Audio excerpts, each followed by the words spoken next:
We're going to look at phases of attack in rugby. What's important to note here is that 80% of tries are scored within the first 3 phases. In test match rugby, teams score 69% of their tries within the first 3 phases. At a schoolboy level, approximately 80% of tries are scored within the first 3 phases.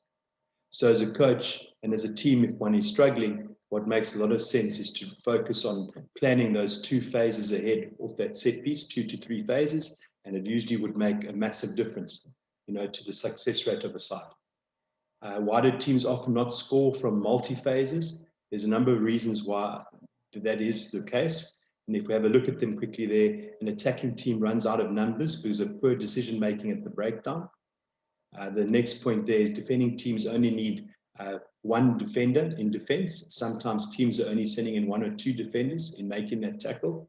And a lot of attacking structure is based on a ball carrier +2 and sometimes even ball carrier +3 in order to make that retention of that ball at that breakdown point.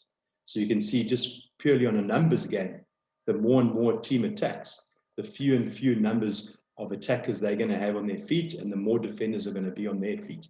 And that is why you'll notice the trend at the moment in the game is to just kick the ball away aimlessly and rather try and contest that ball back, or force the opposition to make a knock on to try and regain possession instead of being turned over or losing the ball when you're in attack and then you can't transition into that defense quickly enough. That's why teams often kick the ball away aimlessly. Another reason why multi-phases aren't successful is because of poor ball grip technique, where players can sometimes lose the ball in contact, and that is why it can also affect you.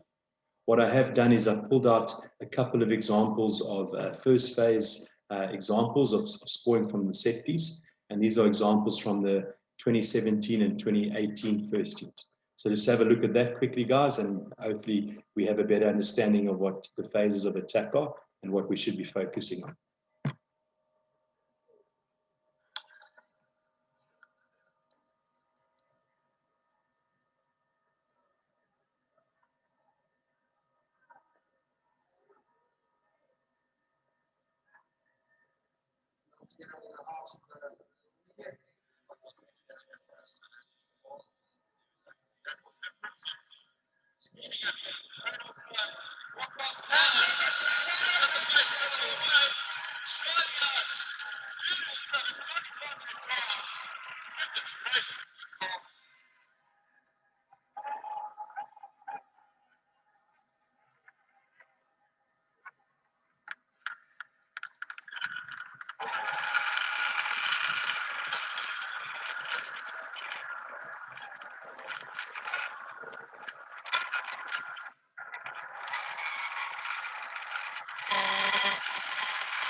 What you'll notice as well in some of these examples, guys, is we've adopted quite a direct approach in that attack from that set piece.